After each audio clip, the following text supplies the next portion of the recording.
Welcome back to the show, The Unbroken. I am your host, Sam Davis, as always, and this episode is brought to you by InterventionOnCall.com. It is your go-to resource when you are just completely worn out and out of answers when you're dealing with an addicted loved one. We offer free family support groups 5 nights per week, totally free, different topics. It's a huge hit with the community. On Zoom, we do private individual coaching sessions with interventionists on demand. You can incorporate you and other family members to get the strategy and the guidance and the clarity that you need to be able to move forward. And we also do in-person interventions when necessary. So check it out, interventiononcall.com. And my guest today is, I'm just so glad he's here. I've been wanting to do this for a long time with him. He's a dear friend and colleague. He was my mentor when I was just starting out in the world of interventions. We worked together at a treatment program. He was doing admissions. I was just a lowly old tech. And we've just been friends for 16 years. And I first met him when I was a patient in an inpatient treatment center, long-term for the reluctant to recover. And he had gotten a job there, and part of the requirement to work there is you had to go through the program as a patient for a week and live just like a patient. And we were roommates, and we immediately connected, and we've been friends ever since. So Matt Brown, welcome to the show. Thanks, Sam. It's really nice to finally be here and get to share this moment with you. I'm glad to be a part of this. Thank you for being here, and thanks for having me be a part of Intervention on Call. When you first presented that idea to me, I thought, oh my gosh. What a lightning bolt of genius that was, and to have been a part of it since the very beginning, and to see it grow into what it is today, and what it's going to be as we move forward together in it. I'm just so glad to be shoulder to shoulder with you still after all these years. Man, I don't think it would be successful if you hadn't been a part of it. I mean, the free family support groups that we put on, that was your brainchild. I remember you called and said, "Hey, what if we do some free family support groups? I mean, we've got stuff." I'm like, dude, that's crazy. And we started off with just a couple of people, and then 3, and then 6, and then 8. Now we're serving 500 families, or a week, some repeats, through each meeting. But we're getting anywhere from 40 to 140 families every night on these calls, and it's just nice to see that the experience and the work that we've been doing can have a real-time impact on people, and it doesn't cost them anything. Yeah, nothing at all. And we just, hey, come one, come all. Yeah. And we're getting great feedback on it, too. They seem to enjoy it. I got a session with a lady yesterday who said, well, I thought my session was going to be about such and such, but a fascinating turn of events. My loved one, day before yesterday, came to me and said, hey, I'm ready to go to treatment. And she said, you know what? I found you on social. I started coming to the family support groups. I learned some communication. And I just started putting into practice some things that y'all are talking about. And lo and behold, he came to me wanting to go to treatment, And a lot of times that's just all it takes, is families get so locked into how they think they need to be talking to their addicted loved ones, and talking to them in a way like a parent talks to a child. And just small little changes to that, small little changes in boundaries and communication styles, and just how to approach this differently can sometimes make all the difference. And it's interesting how we as addicted loved ones can start to pick up even on the nonverbal stuff. When parents start coming to these meetings and they start to feel more confident and feel more equipped, it comes across in a lot of different ways besides just what they say verbally. Yeah, definitely nonverbal. Just like you don't see them, you don't see the look of the panic and just total gripped with fear. Yeah. They're just kind of like unfazed by some of the stuff that their addicted loved ones in their crisis used to evoke in them.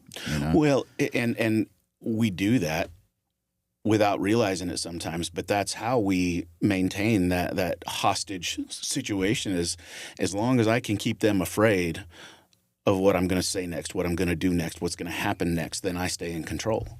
And once families realize that they don't have to be gripped by that fear anymore, it changes the whole dynamic. Oh, absolutely. Absolutely. And about intervention on call, that didn't really come from me. It didn't originate from me. I just don't believe. I think it was divinely dropped into my head because it really is a good thing, but it really is just so really basic. It is. I mean, we've been doing interventions for a long time, man. How many interventions have you done where a family is brought you out on an airplane and hotel and all of the prep work, which is so vital, and it is nothing. It's a magical moment as an intervention, a formal intervention, where what most people think an intervention is, where you're sitting in the living room and you got a professional there. But how many of them have you done where you're like, man, this family could have done it on their own, And then as I was practicing, and I still am practicing interventionist, but in the early days, because we didn't have the technology that we have today. I mean, this stuff's moving fast. Yeah.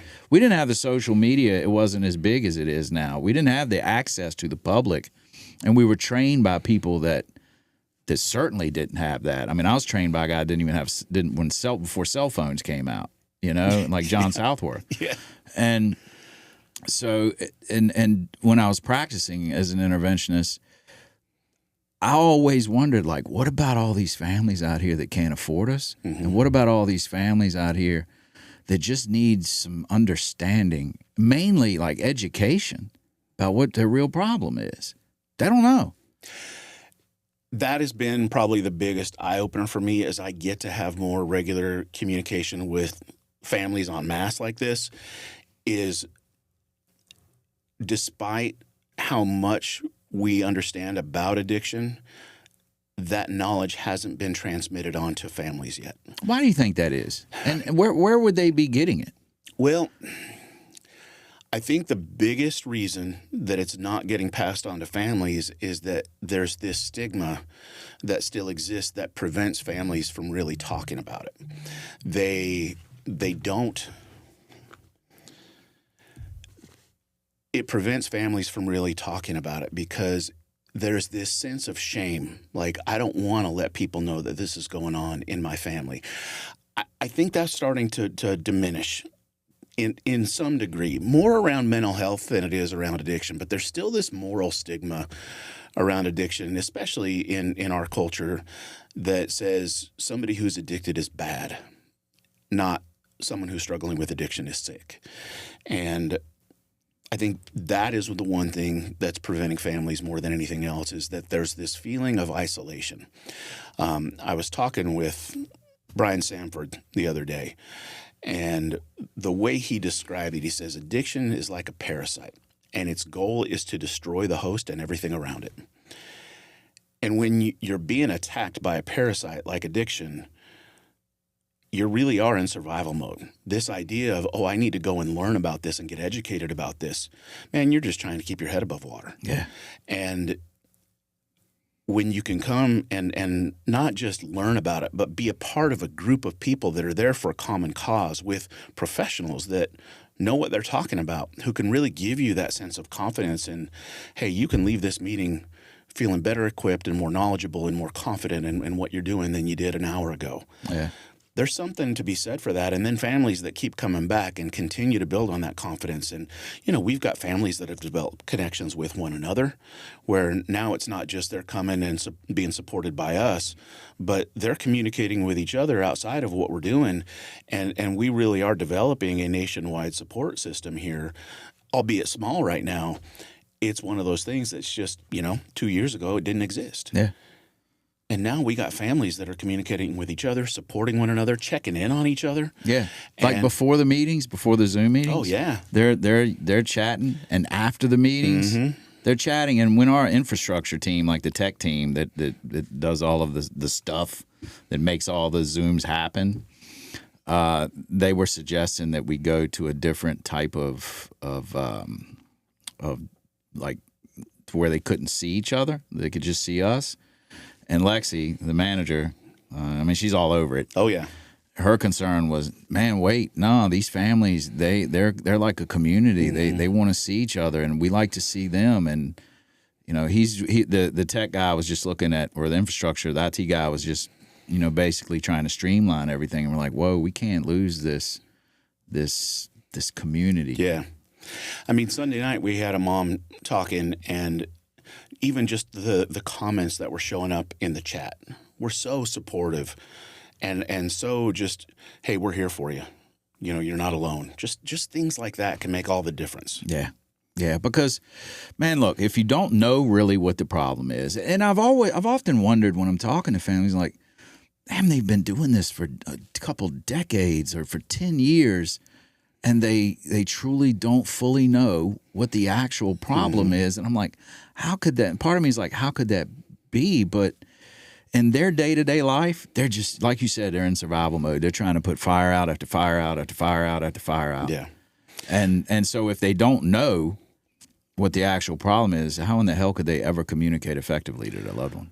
Well, and, you know, when you look at the history of medicine, you know, people used to believe that leeches were a great cure for certain illnesses. And that, you know, now you've got people that believe that methadone and Suboxone are the end-all be-all. And even that doesn't get at the core issues of what the families are really struggling with. Yeah. Just puts that fire out for a little bit. And I'm not knocking MAT. Like, it's just when those are the prevailing medical expertise, you know, the medical knowledge that's widely available, and somebody is out there saying, well, you're addicted to opiates, we need to get you on MAT. Yeah. You know, we need to get you that shot or that pill or that sublingual strip or whatever it is. Like, if that's the best medicine can provide, we got to do better. Oh, yeah. And yeah, it's a medical problem, but science and medicine haven't been able to produce a solution yet. Yeah. It's the mindset of our country, of the nation is oh, a pill will fix it. And we've got pills for everything. Everything. Yeah. You know, and there's emotional pain and damage down in there that just there's not a pill on the planet that's gonna treat that effectively. Well, and it's because of the lack of knowledge that I think a lot of families are looking at this when they see their loved one who's struggling, and the response is, you need to go get help. You need to go get treatment. You need detox. And it's always coming from the standpoint of, I don't know what to do, but you need something different. Yeah, you need to do something. And I think when families get better equipped with an understanding of what it is they're really dealing with, yes, treatment is necessary and certain medical interventions are necessary, therapeutic interventions are necessary, but it's no longer, you need to go do this. Now it's, I've been learning. And I've been doing a lot of research and been asking a lot of questions, and I think I have an idea on what we can do to help our family do better. Yeah. How do you do when someone tells you what you need to do? Well, I've only got 2 middle fingers, but yeah, it's just one of those things that my immediate reaction is, oh, really? Mm-hmm. You think that's what I need? Mm-hmm. We'll see about that. Especially when I was a bonehead, you know, acting out in my addiction and doing all kinds of, you know, troublemaking stuff. It was like, if somebody told me what I needed, you know, my family told me either you go to treatment or you get out.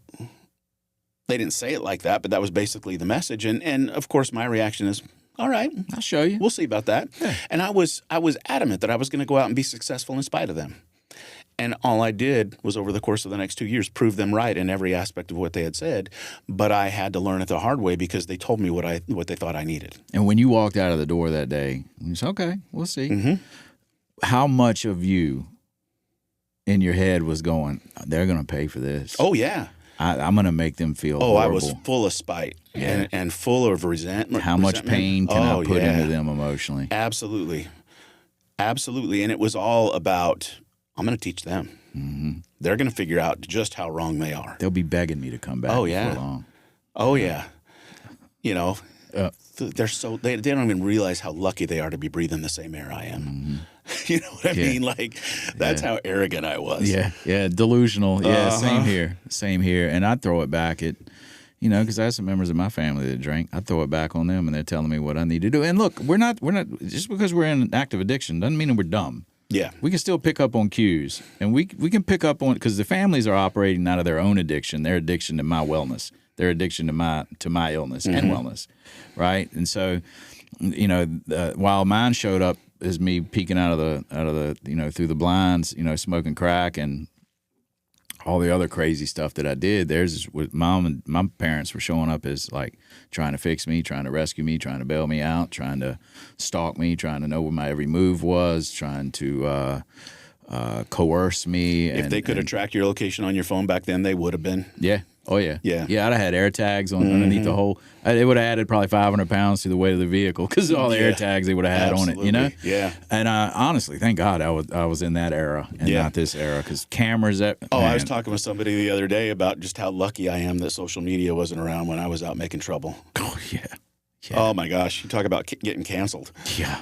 I mean, I wasn't worth canceling at the time, but we'd have been viral. Oh, yeah. But for the wrong reasons. Like Exactly. that day at the gas station when I was chasing that guy around with a chainsaw. Yeah. That would have been on every social media clip, TMZ, everything. Oh, yeah. And man, thank God it's a different life these days.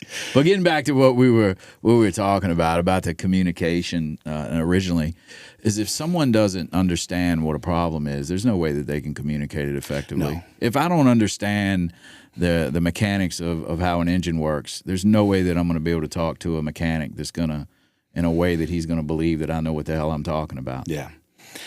And when the problem exists on an emotional level, on a mental level, and we look at the addiction as the solution to the problem, we have to move the way we communicate to an emotional level as well. It can't be, here's the problem, here's how we need to solve it. There has to be some curiosity there. What do you mean? Elaborate on that. Well, when I come at you and I say, Sam, you need help. You're not right. You know, here's this, and this, and I'm throwing facts at you about what I observe about your life and how it's impacting me, and it's just, I'm hitting you with facts. It's like I'm taking you to court. Like, hey, I've got all this evidence here, and at the end of this conversation, you're going to be convicted, and your sentence is you're going to have to go to treatment. I think a lot of families come at it that way. Well, if I could just show them the facts and show them the logic behind what they're doing, they'll see it, and they'll make the logical decision to go and get help. Well, there's no room for logic in what we're doing. No. So to really come at it and say, Sam, are you happy? Are you experiencing the kind of life that you want to be experiencing? I want you to know that's coming from a place of love. I care about you. The way I know you, I can see that maybe you're not as happy as I know you want to be. Is that true? And to really bring it to an emotional level to where I'm not challenging you. I'm extending an arm of help here and say, you know what, I care too much about you to stay quiet about how unhappy I see you being. You know, and would you be open to having a conversation with me without any kind of judgment, just somebody who cares about you? Would you be willing to have a conversation with me about how we might work together to change that? And oftentimes, they're not going to respond appropriately. No. We're going to come back with, it's your fault. Well, if you wouldn't do this, or I need this, or some kind of angle to manipulate for us to stay alive. And that doesn't mean that what you said didn't work. It doesn't mean that what you said, you can't have the expectation that they're going to be, hey, you know what? You're exactly right. You know, I am miserable and I'm ready to go do something about it. But they're saying it because it's the appropriate thing to say. And that compounded over time, reinforced over and over again, it has an effect. Well, and families have such a need or a reaction, maybe not a need, but a reaction to want to take that kind of stuff personally. Wait a minute, you're blaming me on this? Oh, no. Let me refute that. Let me argue that. And now you've just gotten taken out into the deep end of the pool, and you're going to get pulled under. Oh yeah, every single time. And your loved one's got flippers on. Oh and the floaty wings. wings. Yeah, the floaty wings. He's not going down, but you are. Yeah, and what I would say to families is don't try to argue that. All I would say is, you know what? Let's just assume that everything you just said is true, that it is my fault, and I'll take a look at that. But what are we going to do about it? Yeah, what are we going to do about this debilitating drug problem that you have? Well, and it's not even that it has to be pointed towards a drug problem. They're three little words. So now what? You know, do we want to live in blame and talk about the problem, or do we want to talk about how to solve it? Because even if it's all my fault, and let's just say for a minute that it is, and I take on every bit of responsibility that you're throwing my way, how does that make your life change? I could apologize. I could say I'm sorry. So now what?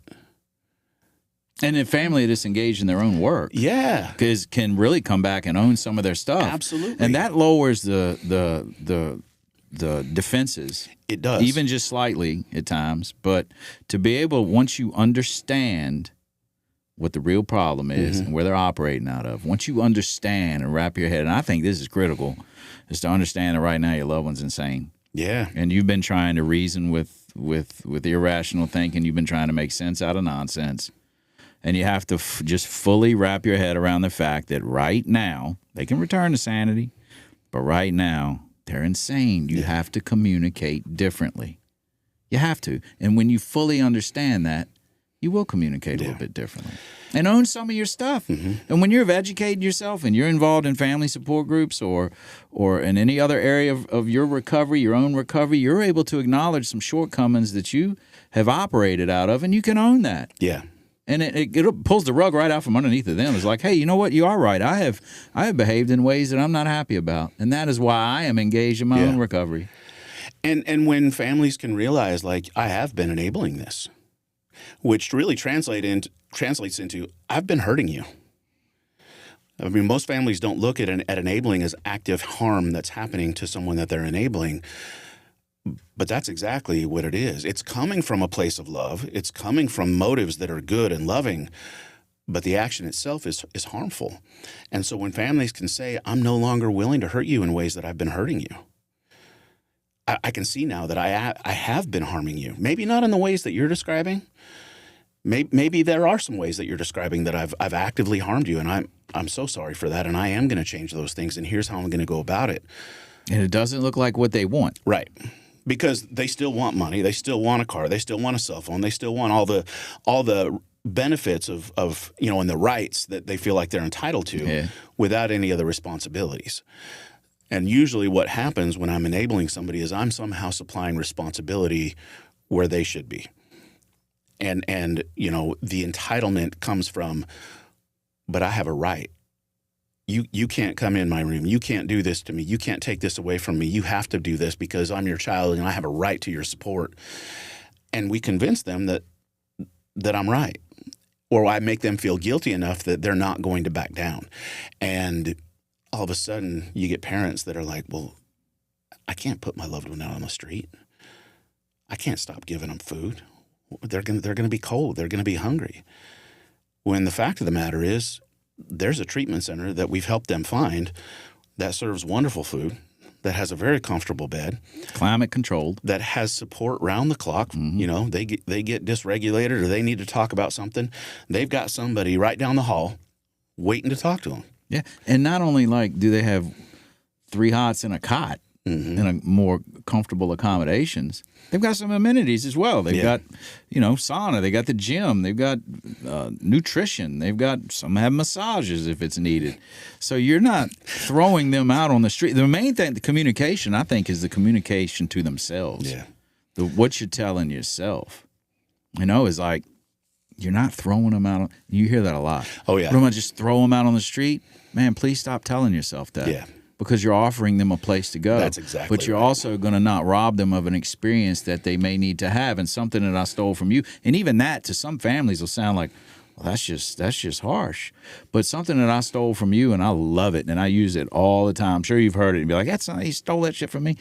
Is that families cannot give their loved ones self-esteem. They can only take it away. And I have had some bell ringers with families when they really take that in. It's like, oh, shit, you're right, man. Yeah, I mean, I would love just to be able to back up a dump truck of self-esteem and put it right on the lawn and say, kids, have at it. All that is yours. That's your self-esteem. Yeah. Take as much as you want. I could heap praise on them. You're so beautiful. You're so smart. You're so talented. You're so athletic and strong. None of that matters unless they believe it themselves. Yeah. And the only way they're going to believe it themselves is if they've had difficult experiences that show them, I am smart. I was really scared about taking that test, and I did way better on it than I thought I was going to. Then I can come behind and say, you know what? You are smart. Or my son has a great basketball game. Son, I'm really proud of you. The way you played your hardest to the very end of that game, all the practices that I saw you, where you were practicing those free throws or those three-point shots, I'm really proud of you. He's experienced that practice turned into performance that he can be proud of too. Yes. But if I say to him, yeah, all those three-pointers that you made today, that free throw you really should have made. That one shot that you should have made that you missed. Mm-hmm. All of a sudden, none of that other stuff matters. It doesn't matter at all. I could tear it down in a heartbeat. Yeah. And so sometimes families just have to step back. And it doesn't mean they have to be successful with the difficult things that we're putting in front of them or that we're allowing them to experience that are already in front of them. It just means they have to have the experience of going through difficult times without being rescued. And when they can do that and they know, like, oh, even though I didn't get the outcome that I wanted, it wasn't as bad as I thought it was. Right. Even that is self-esteem building. Absolutely. Absolutely. And, you know, how can an individual, and there's a family of guys in his mid-30s living at home. Yeah. Living at home, working in some, you know, below his ability, and just drinking his life away and bringing home homeless people. And I'm like, man, it is killing his self-esteem. This guy has zero self-esteem. You're not helping him at all, like at all. I mean, this is causing harm to him, not just to drinking, not just set all that aside. Like this scenario is causing him harm. Yeah. Well, families, I think on an intellectual level, they know that that's the case. But what's preventing them from stepping back and actually letting someone struggle is the guilt or the shame that they're going to feel if they don't provide something that they have the ability to provide. But I'm going to feel like I'm a bad mom or a bad dad. If my kid is hungry, I'm not a good parent. If my kid doesn't have a roof over their head, I'm not a good dad. And we harm our children to soothe our own feelings. And that's exactly what addiction does. It harms the family so that the individual using drugs can soothe their own feelings. And what we have is just two sides of the same coin. Yeah, and the families that have, you know, someone struggling, they're feeling guilty that they caused that. Mm-hmm. That's at the core, that they caused that if I must have done something horribly wrong. I didn't raise my kids right. I failed them. I did something. There's something isn't right that I did because look how my loved ones are right now. So that becomes like that core guilt becomes the trampoline where all the other guilt comes in. Well, if I can't throw them out, if I don't feed them, I'm not a good. If I can't clothe them, if I don't provide this, then I'm a horrible parent. That's just that springboard that it just manifests. The guilt just manifests in all different ways. Well, and it reminds me of a question that you asked earlier: is why do you think families don't understand addiction the way that they need to?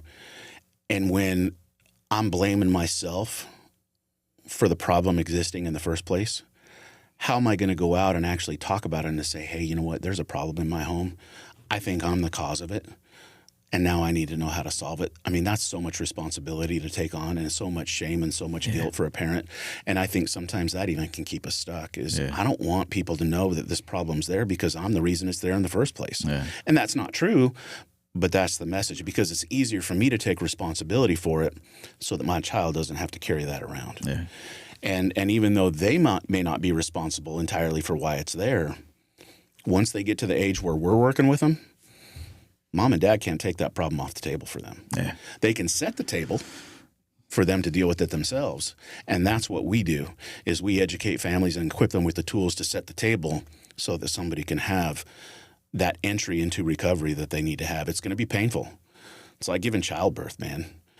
Like that entry into recovery, it's like a mom giving birth to a child. It's ugly, it's painful, you know, and all of a sudden on the other side of it, you've got this beautiful new life. And it doesn't happen without pain. You talk about it all the time that the tax has to get paid. It's got to.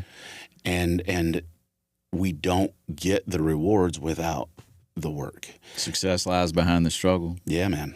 You know, success lies behind the struggle.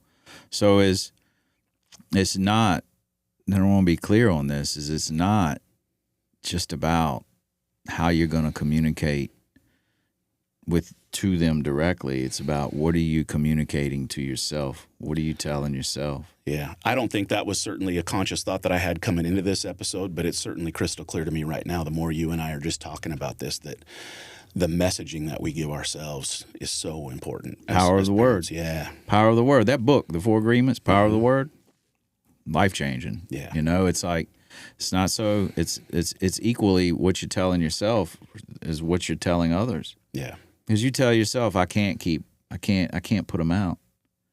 And I'm not advocating, like, we're not here. This is a big misconception that interventionists are about, I'll throw them out on the street if they want. That's not what this is about. No. But the families tell themselves, they know that, hey, my house needs to be peaceful. And what's not making it peaceful is sitting right here. Yeah. And they probably need to go in order for my house to be so. But I can't throw them out. That's a horrible language to talk to yourself. Hey, the first thing is, it's not you can't, you won't. Correct. You have to identify that. You have to wrap your head around it. It's not that you can't, you won't. You have to look at this as if the addiction and your loved one are like conjoined twins. You're not throwing your loved one out. You're asking the addiction to leave. The problem is that your loved one is attached to that addiction. And unless your loved one is willing to get separated from that addiction, they're going to have to leave with the problem. They aren't the problem. The addiction is. And so you're asking the addiction to leave. Your loved one can stay if they're willing to get divorced from that problem, but oftentimes they're not. And so as they leave out the door with the addiction, they get to meet themselves at the end of the road. They get to see the problem for what it is, because so much of our energy as parents is spent trying to buffer them from the consequences of what the addiction's bringing in, not just to our lives, but theirs, whether it's legal problems or medical problems or social problems or relationship problems. We try to get in the middle of it so that they don't have to experience the pain that those consequences are going to bring them. But once they're able to shoulder that responsibility on their own, I know for me, I got to a point where it's like, I don't want to do this anymore. I can't blame anybody else for this anymore. Yeah. This is me. This is my problem. I have to fix it. Yeah. And that's where I finally found the humility to say, I don't know what I'm doing. Yeah. And I don't want to die. Yeah. That with the cavalry isn't coming. Mm-hmm.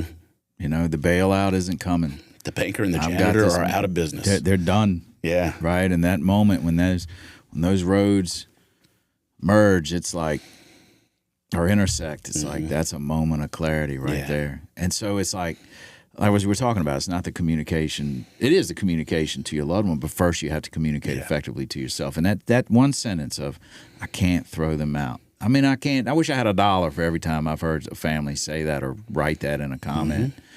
And it's not that you can't, that you won't.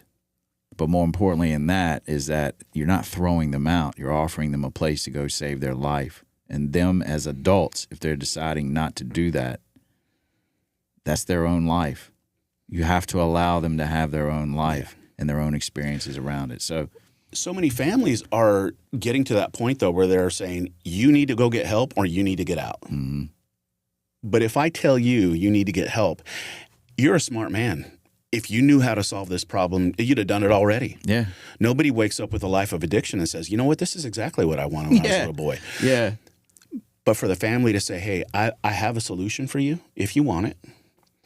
If not, you and your addiction are going to have to leave. But I hope you'll choose door number 1 here. That's very different than saying you solve this problem yourself or you get out. Yeah. Go get help. Well, what does that mean? It's so open. Yeah. And it's overwhelming. Yeah. Help. What does help look like? I don't know how to, like I said, if I knew how to fix this, I'd have done it already. Yeah. And then you couple that with this incredible need for me to try to control in the first place. Control how I feel, control my environment, control who knows what about me and what's going on with me. There's so much control involved in the life of addiction that you hear people say all the time, I'm not going to go to inpatient. I'll go to outpatient. I'll go get therapy. Maybe I'll see what those meetings are about. And it's I'm going to dip my toe in the water and see how it feels. And if it feels good, maybe I'll put the rest of my leg in, or maybe I'll jump in up to my waist, or whatever it is. But until we get to that moment where we have that gift of desperation, as we call it, and we're just completely convinced that life, the way that we've been living it, isn't working for us anymore. Yeah. It's like a fire coming, chasing a guy or a girl towards a riverbank, and it's a raging fire. It's still back there a little ways. Mm-hmm. So the guy says, look, the only way out of this fire is I got to cross this river. Yeah. And he dips his toe in a little bit. And as long as the fire is not going anywhere, he doesn't seem to be advancing very quickly. Yeah. He'll dip his toe in and be like, nah, maybe this fire will die out. Yeah. Maybe something will happen, the wind direction will change, whatever. But when that heat gets up on him, and it's coming, and it's heat, he's not worried about how cold that water is. He's going to jump in and with the desperation and do what he has to do. Yeah. You know what I mean? Well, Matt, this has been great, man. Thank you. This episode has been great, and I think very important. It's some simple twist about communication, which is crucial to get on the right path for someone to get well. You know, I want to thank you for being here today. Glad to be here. Well, that's it for us today on this episode. Hope you enjoyed it. Don't forget to hit that like and subscribe button. If you would like to learn strategies and communication and education around what exactly is going on with your family system, please come join us at interventiononcall.com, our free family support groups, private individual coaching sessions, and interventions if it's necessary. We look forward to seeing you again, and we're out.